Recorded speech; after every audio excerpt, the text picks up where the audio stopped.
పరం శాంతి. నమస్తే. ఆత్మిక దైవీ సోదరి సోదరులకు మా తెలుగు ఛానల్ బాపూజీ దశరథ్ భాయ్ పటేల్ తెలుగుకు స్వాగతం. మీరు ఈరోజు ఒక అద్భుతమైనటువంటి విషయాన్ని కల్కి అవతారం గురించి బాపూజీ చెప్పేటువంటి రహస్యాలన్నింటినీ కూడా తెలుసుకుందాము. మరి కల్కి అవతారము వస్తుంది కలియుగ అంతిమ సమయంలో అని అందరూ చెప్తూ ఉంటారు. మన శాస్త్రాలు కూడా చెప్తూ ఉన్నాయి. దీని యొక్క గుహ్యమైనటువంటి రహస్యం ఏంటి అంటే కలియుగం 4,32,000 సంవత్సరాలు ఉందని శాస్త్రాల్లో చెప్తూ ఉన్నారు. కలియుగం వచ్చి 5,000 సంవత్సరాలు అని పూర్తయింది. కల్కి అవతారం కలియుగాంతంలో వస్తుంది అనుకుంటున్నారు. అనగా ఇంకా ఈ కలియుగం 4,28,000 సంవత్సరాలు ఉంది. ఇది నడిచిన తర్వాత వస్తుంది అనే భావనలో అందరూ ఉన్నారు. శాస్త్రాల్లో కూడా చెప్తూ ఉన్నారు. ఒకవేళ అలా నడిచిన తర్వాత మరి కల్కి అవతారం వస్తే మరి ఆయన సృష్టిని ఏం చేస్తాడు? వినాశనం చేస్తాడా లేక పరివర్తన చేస్తాడా? ఆయన వచ్చేటప్పటికి ఈ ప్రపంచం యొక్క పరిస్థితి ఎలా ఉంటుంది ఒకసారి ఆలోచించండి. దీని గురించి బేహద్కే బేహద్ ఆల్మైటీ అథారిటీ చెప్తూ ఉన్నారు. ఇది ఫైనల్ అథారిటీ, అనంత కోటి బ్రహ్మాండాల నాయకుడు, బేహద్ మల్టీ యూనివర్స్ యొక్క బ్రహ్మాండ రచయిత ఎవరైతే బేహద్ రచయిత ఉన్నారో ఆయన ఈ భూమి మీదకి అవతరించి అనంత కోటి మల్టీ యూనివర్స్ అన్నిటినీ కూడా పరివర్తన చేయుటకు జ్ఞానాన్ని చెప్తూ ఉన్నారు. కల్కి అవతారం ఉంటుందా లేక అది విష్ణు అవతారమా లేక ఆల్మైటీ అథారిటీ అవతారమా అని మీకు ఆలోచన వస్తూ ఉండొచ్చు. దేవీ దేవతలే ఇప్పుడు పవర్ లాస్ అయిపోయారు కాబట్టి ఈ కల్కి అవతారం ఎంతో శక్తివంతమైంది, ఏవేమో చేస్తారు అని శాస్త్రాలు చెప్తూ ఉన్నాయి. అయితే హిందూ ధర్మశాస్త్రాల అనుసారంగా యదా యదా హి ధర్మస్య గ్లానిర్భవతి భారత అని అన్నది సత్యమే.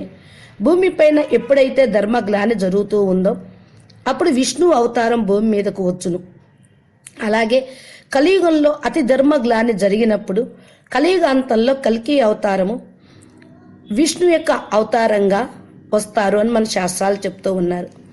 అంటే ఇప్పుడు కృష్ణావతారం దశావతారాల వరకు అయిపోయింది. కృష్ణావతారం ద్వాపర యుగం కలియుగాంతంలో జరిగింది. మరి ఆయన తర్వాత కలియుగం ప్రారంభమైంది అని అంటారు. దీని లెక్క ప్రకారం కూడా మరి ఇప్పుడు 5,000 సంవత్సరాలు అయిపోయింది అని అంటారు. కానీ భారతంలో కూడా కృష్ణుడు వెళ్ళిపోయిన తరువాత ద్వాపర యుగం 1000 సంవత్సరాలు నడిచింది అని చెప్పడం జరిగింది. కావాలంటే మీరు చూడొచ్చు. అప్పుడు దాని ప్రకారం ఇప్పుడు కలియుగం వచ్చి 4,000 సంవత్సరాలే. ఈ లెక్కన 4,28,000 సంవత్సరాలు అని చెప్తున్నది ఇంకా ఎక్కువ కావచ్చు. అంటే మరి ఇంతకాలం కలియుగం నడిస్తే ఎలా ఉంటుంది పరిస్థితి? ప్రస్తుతం ఈ ప్రపంచం యొక్క స్థితిగతుల్ని మీరు చూస్తూ ఉంటే ఇది ఇలాగా కనీసం 10 సంవత్సరాలు కూడా నడిచే విధంగా ఏమీ లేదు.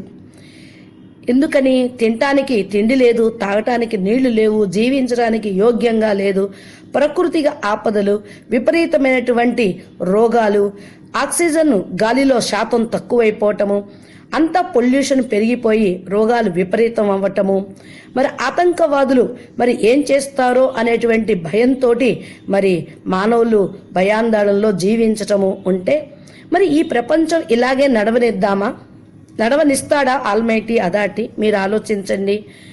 ముస్లిమాలను కూడా మరి ఆ కయామత్ యొక్క సమయం దగ్గర పడింది. అన్ని దేశాల్లోనూ కూడా ఇస్లాం ధర్మమే స్థాపన కావాలి అని వాళ్ళు అరాచకాలు చేస్తూ ఉన్నారు. యూరోప్ మొత్తం ఇస్లాం ధర్మం వచ్చేయాలని కూడా చెప్పుకుంటూ ఉన్నారు. ఇప్పుడు చైనా యుఎస్ఏల మధ్య, రష్యా అమెరికాల మధ్య యుద్ధం నడుస్తూ ఉంది. ఇదే 3వ ప్రపంచ యుద్ధానికి దారి తీస్తూ 3వ ప్రపంచ యుద్ధమే జరిగితే మరి కల్కి అవతారం వచ్చి ఏం చేస్తాడు? ఎందుకని అంటే ప్రపంచాన్ని 1000 సార్లు వినాశనం చేసేంత పవర్ఫుల్ అణుబాంబులను, పరమాణు బాంబులను సైన్స్ వాళ్ళు తయారు చేశారు. మరి వాళ్ళు చేతిలో పెట్టుకొని ఊరుకుంటారా? ఒకవేళ వాళ్ళు దాన్ని ప్రయోగించకపోయినా సమయం వస్తే అదంతా అవే పేల్తాయి కదా. సముద్ర గర్భంలోనూ పెట్టారు, కొన్ని చోట్ల పెట్టారు. దాని యొక్క రిమోట్ కంట్రోల్ ముఖ్యమైనటువంటి దేశ నాయకులైనటువంటి రాష్ట్రపతి చేతికి ఇచ్చారు. గబిక్కన ఏదన్నా మరి తపస్సు ఏదో ఒక పొరపాటు వలన ఏదో ఒకటి మరి చేయి తగిలిందనుకోండి, బాంబు పేలిపోతూ ఉంటుంది, ప్రపంచమంతా మరి సర్వనాశనమే అయిపోతుంది. మరి ఇలా ఉంటే ఇంకా కల్కి భగవానుడు వచ్చి ఏం చేస్తారు? ఆయన ఎప్పుడు రావాలి, వచ్చి ఏం చెయ్యాలి అనే ఆలోచన మరి మానవులకి అయితే వస్తూనే ఉంది. దీని గురించి శాస్త్రాలు చెప్పటమే కాదు, మరి అనేక రకాల తర్జన భర్జనలు జరుగుతూ ఉన్నాయి. అయితే ఈ ప్రపంచం యొక్క పరిస్థితి ఎన్ని మన్వంతరాలు జరిగినాయో, ఎన్ని కల్ప ప్రళయాలు జరిగినాయో, మరి ఎన్ని బ్రహ్మ ప్రళయాలు జరిగినాయో, మహాకల్ప ప్రళయాలు జరిగినాయో శాస్త్రాల్లో ఉన్నది. బ్రహ్మకు 100 సంవత్సరాలు పూర్తయితే శివునిలో కూడా శక్తి సమాప్తమైతే శివుడు సూర్యుడిలోకి ప్రవేశించి కాలాగ్నిని రగిల్చి బ్రహ్మాండం మొత్తాన్ని తన లోపలికి ఇముడు చేసుకుంటూ ఉంటాడు. ఇలాగే మహాకాల ప్రళయం జరిగినప్పుడు మహాశివుడు కూడా మహాకాలుడై అనంత కోటి బ్రహ్మాండాలను తమ తమ రోమ కోపంలోకి ఇముడు చేసుకుంటాడు. దీన్ని సైన్స్ వాళ్ళు చెప్తూ ఉన్నారు. మరి బ్లాక్ హోల్స్ అయిపోయినాయి, సూపర్ మాసీ బ్లాక్ హోల్స్ అయిపోయినాయి అని. సైన్స్ వాళ్ళు బేహద్దు విశ్వం గురించి ప్రూఫ్ కూడా ఇస్తూనే ఉన్నారు. ప్రపంచం ఎంతో చాలా గొప్పది. ఈ భూమి మీద ఉండేటువంటి స్థూలమైన సృష్టే ప్రపంచమని కాదు, ఇక్కడే అవతారాలు, ఇక్కడే సమాప్తి, ఇక్కడే అని కాదు. ఇది హైయెస్ట్ ఇంటెలిజెంట్ పీపుల్ అయితే ఆలోచిస్తూ ఉంటారు. ప్రపంచం యొక్క దృశ్యమే, ప్రపంచం యొక్క దృక్పథమే మారిపోతుంది ఇంకొక సమయంలో. ఎందుకని? ఒక బ్రహ్మాండం అంటే ఒక సోలార్ సిస్టమ్, మరి ఇదే ఏమవుతున్నాయి, బ్లాక్ హోల్గా అయిపోతూ ఉన్నాయి. మరి కల్కి భగవానుడికి దీనికి సంబంధం ఏంటి అనుకుంటూ ఉన్నారా? సమయము, పవరు లెక్క ప్రకారంగా మరి చెప్పాలి కదా సైన్స్ వాళ్ళు. అందుకే time, space and energy, co relation between time and space and energy, దాని గురించి పరిశోధన చేస్తూ ఉన్నారు. సోలార్ సిస్టమ్ అంటే మరి ఒక్కదాన్ని కాదుగా, పరమాత్మ బేహద్కే బేహద్ ఆల్మైటీ అథారిటీ ఇక్కడ మరి అనంత కోటి బ్రహ్మాండాల్ని పరివర్తన చేయుటకు వచ్చారు. సైన్స్ వాళ్ళు మన సోలార్ సిస్టమ్ 500 కోట్లు 1000 కోట్ల కిలోమీటర్ల రేడియస్ తోటి వెళ్ళిపోతూనే ఉన్నారు. అంటే మరి సమయం అనుసారంగా ఇప్పుడు కల్కి అవతారము వచ్చేటప్పుడు వస్తారులే అని కూర్చున్నా కాదు. పరంపిత ఫైనల్ అథారిటీ భూమి మీద అవతరించిన తర్వాత ఆయన యొక్క ఉద్దేశం అనుసారంగా పరబ్రహ్మ పరమేశ్వరుడు కార్యక్రమాన్ని చేపట్టారు. ఒక బ్రహ్మాండం గురించే కాదు, ఒక భూమి మీదే కాదు, ఒక చతుర్యుగాల తర్వాత అనే కాదు, ఇప్పుడు సృష్టి మొత్తం కూడా పూర్తిగా తమో ప్రధానంగా, తత్వాల మయంగా, నెగిటివ్ ఎనర్జీగా ఉంది. అందుకని ఆల్మైటీ అథారిటీ గుప్త వేషంలో అనంత కోటి 198 కోట్ల సంవత్సరాల పూర్వమే బేహద్దు సృష్టి నుండి బేహద్దు రచయిత, అనంత విశ్వాలకు ఆవలి ఉన్నటువంటి బేహద్దు తండ్రి ఈ యొక్క బ్రహ్మాండంలోకి వచ్చి మొత్తాన్ని తమో ప్రధాన తత్వాల నుండి సతో ప్రధానమైనటువంటి తత్వాల్లోగా మరి మృత్యులోకాన్ని అమర్లోకంగా పరివర్తన చేయుటకు వచ్చారు. ఆయన బేహద్కే బేహద్ బాపూజీ నిరాకార్ ఆకార్ సాకారంగా ఉన్నారు. అహ్మదాబాద్, చైన్పూర్, గుజరాత్ స్టేట్లో భగవంతుడు సాకార రూపంలో అవతరించి బేహద్దు సృష్టి యొక్క ఆది మధ్య అంత జ్ఞానాన్ని చెప్తూ ఉన్నారు. ఇప్పుడు దీన్ని చెప్పేటువంటి జ్ఞానం అనుసారంగా ఆలోచించండి. కల్కి అవతారం వచ్చి అంతిమ సమయంలో ఏమన్నా చేయటానికి సృష్టి మిగులుతుందా? మనుషులే ఉండరు, మనుషుల లోకమే ఉండదు. మరి ఎలా ఉంటుంది? ఈ మనుషుల లోకం మృత్యులోకం. ఈ మృత్యులోకాన్ని అమరలోకంగా చేయటం కోసం ముందే భగవంతుడు ఏతించారు. అసురి రాక్షస ప్రపంచం లేనప్పుడు ఆయన వచ్చి ఇంకా అసురుల్ని సంహారం చేసేదేముంది? ఎప్పుడైతే భగవంతుడు భూమి మీద అవతరించి బేహద్కే బేహద్ సర్వ వేదాల శాస్త్రాల సారమును, విశ్వ పరివర్తన సారంని చెప్తూ ఉన్నారో దానితోటి దాన్ని అనుసరించి ఫాలో చేసి తపస్సు చేసినటువంటి ఆత్మలందరి ద్వారా సతో ప్రధానమైనటువంటి ప్రపంచం మరలా ఈ భూమి మీదకి రాబోతూ ఉంది. మృత్యులోకాన్ని అమర్లోకంగా తయారు చేస్తూ ఉన్నారు. రాక్షస ప్రపంచమే ఉండదు, ఇంకా అందరి లోపల పరివర్తన వస్తుంది, తత్వాలు మారిపోతాయి, సృష్టి పరివర్తన అయిపోతుంది. ఈ బ్రహ్మాండం యొక్క బ్రహ్మ విష్ణు శంకర్లే మారిపోతారు. ఇంకా విష్ణు అవతారం, కల్కి అవతారం రావటం అనేది అసంభవం. కలియుగ కాలమానం ప్రకారం అది సమాప్తం అయిపోయింది. ఆల్మైటీ అథారిటీ ఈ భూమి మీదకి అవతరించిన తర్వాత బేహద్దు కాలమానం ఇప్పుడు నడుస్తూ ఉంది. కాలము అనేది ఆదిలో ఉంది, మధ్యలో ఉంది, అంతంలోనూ ఉంటుంది.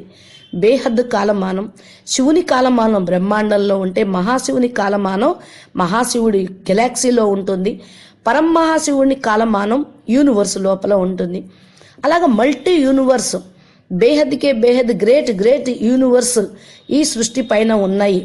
ఇవన్నీ కూడా అదృశ్యమైనగా ఉండేటువంటి పరమతత్వాల హైయెస్ట్ ఎనర్జీలోని విశ్వాలు.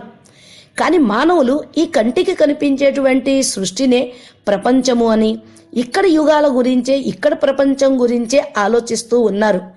కానీ ఈ భూమి పైనుండి మల్టీ యూనివర్స్ నుంచి హైయెస్ట్ ఎనర్జీ ఆత్మలు ఇక్కడ సాకార రూపంలోకి వచ్చి ఉన్నారు.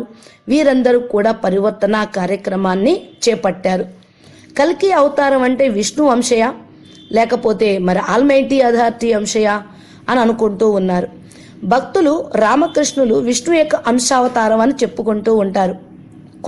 కొందరు రాముడు అవినాశి బ్రహ్మ యొక్క అవతారం అంటారు. మరి ఈ ప్రపంచంలో ఈ యొక్క సృష్టిలో బ్రహ్మలు అనేక మంది ఉన్నారు. శివుళ్ళు అనంత కోటి శివుళ్ళను రచించిన మహాశివుడు ద్వారా జరిగింది. అనంత కోటి శివుళ్ళు ఉన్నారు. అంటే ఈ బ్రహ్మాండంనకు శివుడు ఒక బ్రహ్మం, మహాశివుడు మరి ఒక సెకండ్లో అనంత కోటి శివుళ్లను తయారు చేయనుగలడు, తన లోపలికి ఇముడ్చుకోనుగలడు. మరి అవినాశి బ్రహ్మ ఎవరు ఇంతకు? మరి కృష్ణుడు పరబ్రహ్మ పరమేశ్వరుడు యొక్క అవతారము అని చెప్తారు. విష్ణు అవతారం కాదు, కల్కి అవతారం విష్ణు యొక్క దశావతారంలో చివరి వాడిగా శాస్త్రాల్లో చెప్పబడి ఉంది. విష్ణువు కూడా ఇప్పుడు తత్వాల ప్రపంచంలో ఉన్న కారణం వల్ల అది కూడా పూర్తిగా తత్వమయం అయిపోయింది. విష్ణువుని మహావిష్ణువుగా పరం మహావిష్ణువు స్టేజిలోకి తీసుకొని వెళ్ళినప్పుడు ఆయన ద్వారా వచ్చినటువంటి ఆత్మలు ఎవరైతే ఉన్నారో వాళ్ళు కూడా ముక్తి, జీవన్ముక్తి, లయం అయిపోయేటువంటి సమయం ఆసన్నమవుతుంది. తో కల్కి అవతారం విష్ణు దశావతారాల్లో చివరి వాడిగా చెప్పినా అది వచ్చేటువంటి అవసరము, అవకాశము లేనటువంటి స్థితిని ఆల్మైటీ అథారిటీ ఇప్పుడు కల్పిస్తూ ఉన్నాడు. 4,27,000 సంవత్సరాల తరువాత ఆ కల్కి అవతారం వస్తే ప్రపంచాన్ని అన్ని లక్షలు జీవించే విధంగా ఉండటానికి యోగ్యంగా ఉండాలి కదా. ఇక్కడ ఎన్ని బాధలు, రోగాలు, నష్టాలు, కష్టాలు ఉన్నాయో చూడండి. ఈ కాలమానం గురించి ఆలోచించండి. సృష్టిని పరమతత్వాల మయంగా ప్రపంచాన్ని మార్చటానికి ఆల్మైటీ అథారిటీ వచ్చారు. టెక్నాలజీ మారిపోయింది. మరి దీని గురించి బేహదుగా ఆలోచించండి. గాలిలో పొల్యూషన్ పోతే మరి సంపూర్ణ ఆరోగ్యం వస్తుంది. పొల్యూషన్ పోగొట్టేటువంటి సాధనాలు మనకు కావాలి, సాధన కావాలి. నీళ్లతోటి నడిచేటువంటి సాధనాలు తయారు చేస్తున్నారు సైంటిస్టులు. ఎప్పుడైతే ఈ పరమతత్వాల ప్రపంచం తయారవుతుందో, ప్రకృతి వాతావరణం పరివర్తన అవుతుందో, ప్రపంచంలో ఉన్న ఆత్మలందరికీ పరం శాంతి లభిస్తూ ఉంది. మరి కల్కి అవతారం వచ్చి దుష్టుల్ని సంహారం చేస్తాడు, శాంతిని నెలకొల్పుతాడు, మరి జ్ఞానోదయం కలిగిస్తాడు అని అంటూ ఉన్నారు. ఆయన రాకముందే ప్రపంచం మొత్తం పూర్తిగా తమో ప్రధానంగా అయ్యింది. ఇక పూర్తిగా తమో ప్రధానంగా అయిపోతూ ఉంటుంది. ఇంత వినాశనం తర్వాత, ఇంత అరాచకం తర్వాత ఆయన వచ్చి చేసేదేంటి? ఒకసారి ఆలోచించండి. మరి ఇప్పుడు ప్రపంచంలో ఆత్మలందరికీ పరం శాంతి, పరమ సుఖం, పరమ ఆనందం అనుభవం చేయించటానికి, మరి ఆ యొక్క స్థితిని కల్పించటానికి బేహద్కే బేహద్ ఆల్మైటీ అథారిటీ భూమి మీద గుప్తంగా వచ్చి ఆ యొక్క కార్యక్రమాన్ని చేపడుతూ ఉన్నారు.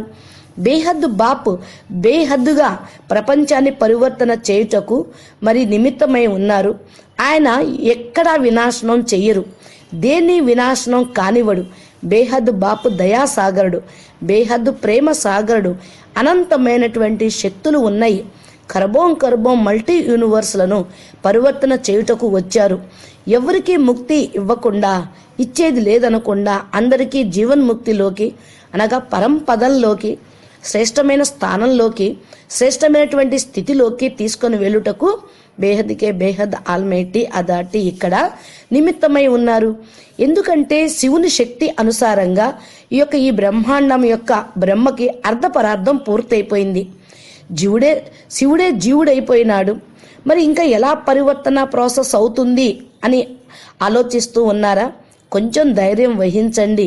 కొద్ది రోజుల్లోనే మీ కష్టాలు, మీ బాధలు అవన్నీ కూడా తొలగిపోయేటువంటి సమయం ఆసన్నమవుతుంది. సైన్స్ సాధనాలు కూడా యాంటీ గ్రావిటీ సాధనాలు తయారు చేస్తూ ఉన్నారు. మీ ఇల్లు, వస్తువులు, వైభవాలు పరమతత్వాల్లోకి మారిపోయేదే ఉంది. ఈ భూమిపైనటువంటి పురుగు పుష్ట అందరూ కూడా మీ పూర్వజులే అని ఏషియన్ ఏనియల్ ఛానల్లో కూడా చెప్తూ ఉన్నారు. అది సత్యమే. లెక్కలేనంత కాలం పూర్వమే, కర్బం సంవత్సరాల పూర్వమే ఆది బేహద్దు దేవీ దేవతా ధర్మ ఆత్మలు ఈ భూమి మీదకు వచ్చారు. వీరి లోపల కూడా పవర్ పోయిన కారణం వల్ల వాళ్ళు సాధారణమైన మానవులై జనమరణ చక్రంలోకి ఇరుక్కుపోయారు. 84 లక్షల యోనుల్లోకి ప్రవేశించి అంతిమంగా పురుగులాగా, క్రిమి కీటకాలలాగా అయిపోయారు.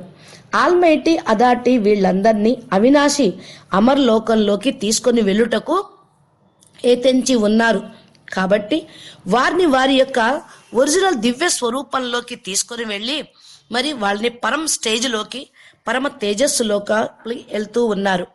ఇప్పుడు చూడండి, రాముడు రాయిగా మారినటువంటి అహల్యను శ్రీగా మార్చి స్వర్గానికి పంపించారు అని చెప్తారు. మరి ఆయనకే అంత శక్తి ఉంటే మరి బేహద్కే బేహద్ దయాసాగరైనటువంటి పరమాత్మ, బేహద్కే బేహద్ బాపు ఎవ్వరికీ కూడా కష్టాన్ని కలిగించరు. కనుక బేహద్ దివ్య జ్ఞానంను తెలుసుకొని జ్ఞాన మార్గంలో నడవండి. జాతి, మత, కుల విభేదాలన్నీ అతీతంగా కండి. బేహద్దు బాపును తెలుసుకొని బేహద్దు ప్రాప్తిని పొందండి. బేహద్దు డ్రామా యొక్క ఆది మధ్య అంత జ్ఞానాన్ని తెలుసుకోండి. బేహద్దు వారసత్వాన్ని పొందండి. ఈ బ్రహ్మాండం యొక్క శివుడు మరి బేహద్దు బాపు అని అంటానికి వీల్లేదు. ఎందుకని? ఆయన స్వయంభూ కాదు.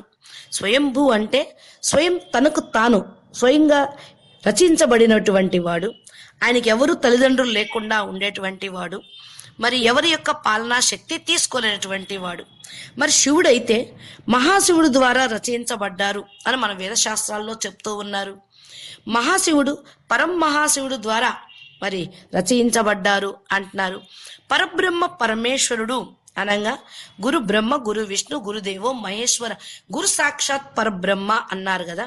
ఆ పరబ్రహ్మ పరమేశ్వరుడు స్వయంభూ జ్ఞానంతోటి, శక్తితోటి మరి అన్నిటి నుండి ఆయనే స్వయంభూగా ఉండి ఇక్కడ జ్ఞానాన్ని బోధిస్తూ ఉన్నారు.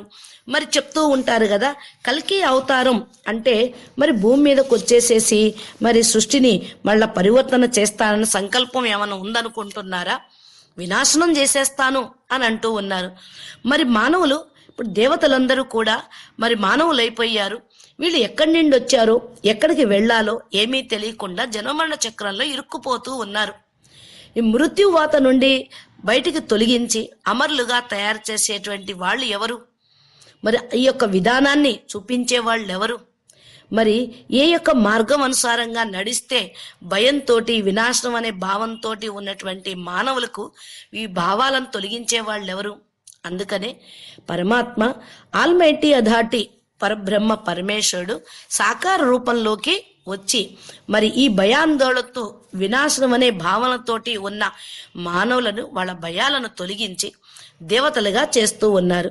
భయాలు, ఆందోళనలు, బాధలు, చింతలు, మృత్యువాత, భయము ఇవన్నీ ఉన్నప్పుడు మానవుడు ఏ దేవుడు వచ్చినా సరే వాళ్ళకి ఏమవుతుంది? చనిపోయిన తర్వాత అంతుమతి సోగతి అనే విధంగా వాళ్ళు అంతిమంలో అదే జ్ఞాపకం చేసుకుంటూ వెళ్తారు. వాళ్ళు జీవన్ముక్తులు కాగలరా? మోక్షాన్ని పొందగలరా? మరి ఏ విధంగా మరి వాళ్ళకు జీవన్ముక్తి కాగలుగుతూ ఉంటారు? ఆలోచించండి. యాక్సిడెంట్లో, తుఫాన్లో లక్షల మంది చనిపోతూ ఉన్నారు. వాళ్ళంతా భయాందోళనతోటే చనిపోయేవారు. కనుక వాళ్ళంతా భూతాలై తిరుగుతూ ఉన్నారు. కానీ మరి కల్కి అవతారము వచ్చి మమ్మల్ని చంపుద్దేమో అని భయపడుతున్నటువంటి అజామిల్ లాంటి పాపి ఆత్మల్ని ఎవరు క్షమించాలి? దయాసాగరుడైన పరబ్రహ్మ పరమేశ్వరుడు మాత్రమే క్షమించాలి. లాస్ట్ జడ్జిమెంట్ డే రోజు గురించి వీడియోలో చూడండి. చక్కగా స్పష్టంగా ఎవరిని ఏ విధంగా ఆయన మలిచి వాళ్ళ యొక్క స్వస్థానంలోకి తీసుకుని వెళ్తూ ఉన్నారో చెప్తూ ఉన్నారు. వినాశనం ఎందుకు? ఈ ప్రపంచానికి పైన అంటే 198 సంవత్సరాల పూర్వం నుండి సృష్టి పరివర్తన కోసం పాటుపడుతున్నటువంటి సంకల్పాలు చేస్తున్నటువంటి పరబ్రహ్మ పరమేశ్వరు గురించి తెలుసుకోండి. ఈ సృష్టికి అనగా ఈ స్థూల బ్రహ్మాండానికి యూనివర్స్ పైన అనంతమైనటువంటి శక్తి ఉంది. పరమ లైట్, పరమ తత్వం, కాస్మిక్ ఎనర్జీ ఉంది. ఆ ఎనర్జీని కిందకు దించండి. వినాశనం అనే మాటను మీ మనసులో నుంచి తొలగించండి. భయపడకద్దు. ఎందుకంటే భయంతో ఆత్మలు పూర్తిగా వాళ్ళ యొక్క పవర్ని లాస్ అవుతూ ఉంటారు. అనంత కోటి బ్రహ్మాండాలు స్థూలంలోనూ హద్దులో ఉన్నవి. వీటిని బేహద్ అనంత కోటి బ్రహ్మాండాల రచయిత మరి ఆల్మైటీ అథారిటీ పూర్తిగా మార్చేస్తూ ఉన్నారు. బేహద్ అనంత యూనివర్స్ ఉన్నాయని సైన్స్ వాళ్ళు చెప్తున్నారు. అంతేకాని ఎవరో మరి ఏదో అవతారం వస్తుంది, ఏదో బాబాలు వస్తారు, కలియుగాంతం ఇలా జరుగుతుంది అలా జరుగుతుంది అని చెప్తే ఏమవుతూ ఉంటుంది? వీటన్నిటినీ మర్చిపోండి. అవి ఏమీ జరిగేవి కాదు. రాబోయే 10-20 సంవత్సరాల్లో చాలా పరివర్తన అనేది మీరు చూస్తారు. ఇంకా 2-3 సంవత్సరాల లోపలే పరివర్తన అనేది బీజాల లోపల, బేహద్దు ఆత్మల లోపల, విశ్వానికి పరివర్తన చేయటానికి వచ్చినటువంటి పరం పురుష్ ఆత్మ లోపల మీకు పరివర్తన అనేది కనిపిస్తూ ఉంటుంది. బేహద్దు బీజాలను సెలెక్ట్ చేసి పరంధామం నుండి పరం ప్రకాశాన్ని కిందకి దించి మల్టీ యూనివర్స్ని పరమతత్వాలమయంగా మార్చేయుటకు, అందరికీ సుఖశాంతులు ఇచ్చుటకు ఆల్మైటీ అథారిటీ భూమి మీదకి వచ్చారు. కిందకు వచ్చింది. పరివర్తన ప్రాసెస్ ఇప్పుడు స్టార్ట్ చేస్తుంది. శివుడు కాదు, మహాశివుడు కాదు, పరం మహాశివుడు కాదు, ఆల్మైటీ అథారిటీ. ఆల్మైటీ అంటేనే చాలా గొప్పవాడు. బేహద్దు విశ్వం అంటేనే చాలా పెద్ద విశ్వం. మరి బేహద్దుకే బేహద్దు గ్రేట్ గ్రేట్ గ్రాండ్ ఫాదర్ కదా ఆ తండ్రి. మరి పిల్లల్ని చంపుతారా ఏంటి? స్థూలంగా పిల్లలు తండ్రిని కంటే కూడా గ్రాండ్ ఫాదర్ని ఎక్కువగా ప్రేమిస్తూ ఉంటారు. తండ్రి అంటే ఏంటి? ఈ బ్రహ్మాండానికి రచయిత, ధర్మపితలు మరి వీళ్ళందరూ ఉన్నారు. తండ్రులకు కూడా తండ్రి, బేహద్దు తండ్రి అనగా తాత. తాత మనవాళ్లపైన మనవరాళ్లపైన ఎక్కువ ప్రేమ ఉంటుంది కదా. ఈ సృష్టి మీద ఉన్నది అంతా కూడా బేహద్దుకే బేహద్ గ్రాండ్ గ్రాండ్ చిల్డ్రన్. ఆ గ్రాండ్ చిల్డ్రన్ని గ్రేట్ గ్రాండ్ ఫాదర్ నయనాల్లో కూర్చోబెట్టుకొని, కనురెప్పల పైన కూర్చోబెట్టుకొని అమర్లోకంలోకి తీసుకొని వెళ్తూ ఉన్నారు.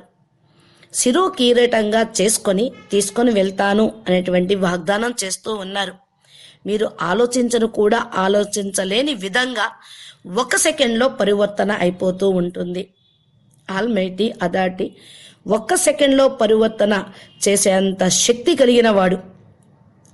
చేసేస్తాను, మీరందరూ కూడా నిశ్చింతగా ఉండండి అనేటువంటి ప్రమాణం అనే మెసేజ్ కూడా ఇప్పుడు ఇస్తూ ఉన్నారు. ఆల్మైటీ అథారిటీ గుప్త వేషంలో అండర్ గ్రౌండ్లో పనిచేస్తూ ఉన్నారు. ఈయన పైన నిశ్చయం పెట్టుకోండి. కృష్ణం శరణం మమ అని అన్నారు. బీకేలు, బ్రహ్మకుమారీసు, బ్రహ్మ బాబా కూర్చున్నారు అనే వాళ్ళు నడుస్తూ ఉన్నారు. అయితే కృష్ణుడు ఆల్మైటీ అథారిటీ యొక్క అంశావతారము. ఆయన ద్వారా బంగారు ద్వారకను పరమతత్వాల ప్రపంచాన్ని తయారు చేయుటకు నిమిత్తం చేశారు. కానీ విశ్వం మొత్తం పరివర్తన చేయలేకపోయారు. అందుకని కృష్ణుడు నిర్యాణం చెంది శరీరం వదిలేసి వెళ్ళిపోయాడు అని మనకు శాస్త్రాల్లో కూడా చెప్పారు కదా. అంటే హద్దులో జ్ఞానంతో అక్కడ వరకే ఆలోచించకండి.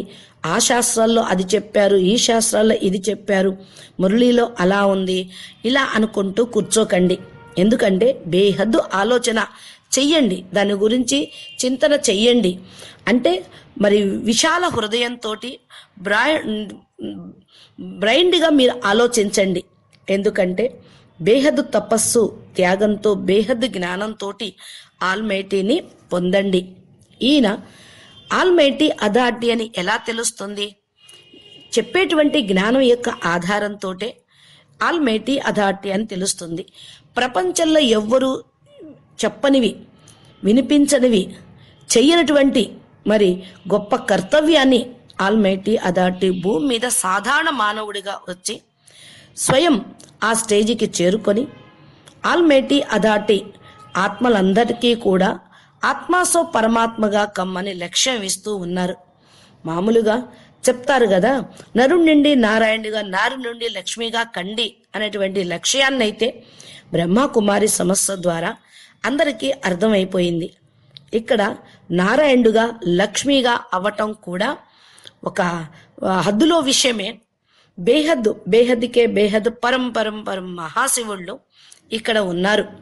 ఇటువంటి ఆత్మలకు అవినాశి పరబ్రహ్మ పరమేశ్వరుడు చెప్పేటువంటి ప్రపంచం గురించి తెలుసుకోవాలి. ఈ ప్రపంచం ఎప్పటికీ పతనం అయ్యేది కాదు.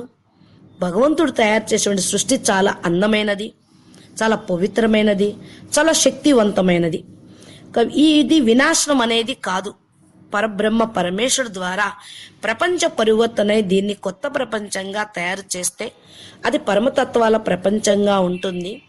ఎందుకంటే చిన్న పెద్ద బ్రహ్మలు వినాశనం అవ్వవచ్చు, కానీ పరబ్రహ్మ బేహద్కే బేహద్దు బ్రహ్మలు మరి కథం కారు. శివుడైతే ఈ మహాకాల చక్రంలో కథం అయిపోతాడు. బ్రహ్మాండంలో కూడా టైం లిమిట్గానే ఉంటుంది, గెలాక్సీలోనూ కాలం లిమిట్గానే ఉంటుంది, యూనివర్స్లోనూ కాలం లిమిట్గానే ఉంటుంది, మల్టీ యూనివర్స్లోనూ కూడా లిమిట్గానే ఉంటుంది. అయితే ఇప్పుడు కాలం మొత్తం కూడా ఎలా ఉంది? పూర్తిగా డేంజర్గా ఉంది.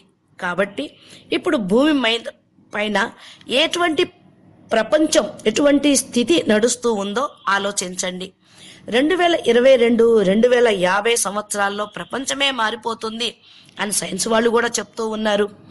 దృశ్య ప్రపంచం అంతా అవ్యక్త పరమతత్వాల ప్రపంచంలోకి కన్వర్ట్ అవుతుంది అని జ్ఞానం చెప్తూ ఉంది. బేహద్దు ఆల్మైటీ అథారిటీ యొక్క జ్ఞానం చెప్తుంది. మల్టీవర్స్లో ఉన్న బేహద్దు బ్రహ్మాండాలన్నీ అవినాశి అమర్లోకంగా మారిపోతాయి. ఈ రామకృష్ణాత్మలు పరబ్రహ్మ అంశే కానీ శివుని అంశ కాదు, విష్ణు అంశ కాదు. కల్కి అవతారం అనేది కూడా విష్ణు అవతారంగా ఇంకా వచ్చేది లేదు. కృష్ణావతారంను బ్రహ్మాండం యొక్క బ్రహ్మే గుర్తించటం లేదు. అందుకనే కదా ఇప్పుడు కృష్ణావతారం వచ్చినప్పుడు బ్రహ్మ ఏం చేశాడు?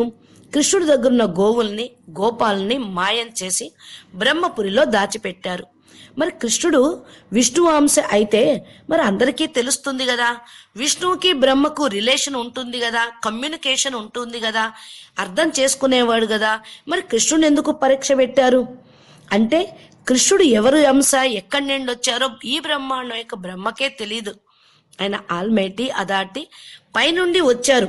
అందుకనే చెప్తారు కృష్ణావతారం జరిగేటప్పుడు సూక్ష్మ జగత్తులో, కారణ జగత్తులో ఉన్నటువంటి మహా యోగులు వాళ్ళందరూ కూడా కృష్ణుడి యొక్క అంశ ఇంకా పైనుండి, విష్ణువు దగ్గర నుంచి కాదు, ఇంకా పైనుండి, ఇంకా శక్తిశాలి యొక్క అంశ నుండి వస్తుంది. ఇదేదో పరబ్రహ్మ యొక్క అంశ ఆల్మైటీ అథారిటీ అని వాళ్ళు గుర్తించారు. కానీ ఈ బ్రహ్మాండం యొక్క బ్రహ్మ గుర్తించలేదు, ఇంద్రుడు గుర్తించలేదు. అందుకనే కదా ఇంద్రుడు కూడా ఏం చేశాడు? వర్షం కురిపించి తుఫాన్ చేయాలని, ఆయనకు పూజ చేయలేదని తుఫాన్ కల్పించాడు. అందుకనే గోవర్ధన పర్వతం ఎత్తి ఆయన కూడా వాళ్ళందరినీ రక్షించాల్సి వచ్చింది. కాబట్టి శాస్త్రాల్లో ఉన్నది కొంచెం హెల్ప్ఫుల్ అర్థం చేసుకోవటానికి. ఇప్పుడు సైన్స్ చాలా డెవలప్ అయింది. పురుషార్థం కూడా మరి జ్ఞాన ఆధారంగా మీరు చెయ్యండి. ఇప్పుడు ఏ యొక్క భయాలు లోపల పెట్టుకోవద్దు. కల్కి అవతారం వచ్చి వినాశనం చేసేది లేదు. బేహద్కే బేహద్ ఆల్మైటీ అథారిటీ వచ్చి విశ్వ పరివర్తన చేయటం కోసం ఇక్కడ నిమిత్తమై ఉన్నారు. ప్రపంచం మొత్తం కూడా పరం ప్రకాశమయం అవుతుంది. ఒక్కొక్క బ్రహ్మాండం ఒక్కొక్క శివుడి యొక్క శక్తితో సహా నిరాకారం నుండి ఆకారంగా పరం ప్రకాశంగా పరివర్తన అవుతూ ఉంటుంది. ఈ బ్రహ్మాండాల్లో శక్తి లేదు, అందుకనే పూర్తిగా తమో ప్రధానంగా అయిపోయింది. బ్లాక్ హోల్ అయిపోయిందని దీని గుర్తుగా సైన్స్ వాళ్ళు చెప్తూ ఉన్నారు. మన గెలాక్సీలో నెంబర్ ఆఫ్ బ్లాక్ హోల్స్ ఉన్నాయని గమనించారు. ఎందుకంటే ఇవి విసర్జన జరుగుతూనే ఉంటాయి. కాబట్టి మరి ఇప్పుడు కాలమానం అనేది ఇక ముందుకు నడిచేది లేదు. బేహద్కే బేహద్ బాపూజీ వచ్చిన తర్వాత బేహద్ కాలమానం అనేది నడుస్తూ ఉంటుంది. కాబట్టి దీని గురించి దివ్యమైనటువంటి జ్ఞానం విని బుద్ధిని దివ్యంగా తయారు చేసుకొని దివ్య బుద్ధితోటి దివ్య జ్ఞానాన్ని ఆచరించి దివ్య యొక్క పదవిని దివ్య ప్రాప్తిని పొందాలి అని మేము ఆశిస్తూ ఉన్నాం. అచ్చా, నమస్తే. మీకు ఈ వీడియో నచ్చినట్లయితే మరి లైక్ చేయండి. ఇంకా మీ సోదరులకు స్నేహితులకు చెప్పాలి అంటే షేర్ చేయండి. ఇంకా మీరు సబ్స్క్రైబ్ అవుతే ఇంకా వచ్చేటువంటి మళ్ళా వేరే వేరే వీడియోస్ మీకు ఎప్పటికప్పుడు అందుతూ ఉంటాయి. అచ్చా, పరం శాంతి. నమస్తే. ఈ యొక్క వీడియోల్ని ఇలాగే మీరు చూస్తూ మరి ముందుకు వెళ్తారు అని ఆశిస్తూ ఉన్నాము. పరం శాంతి. నమస్తే.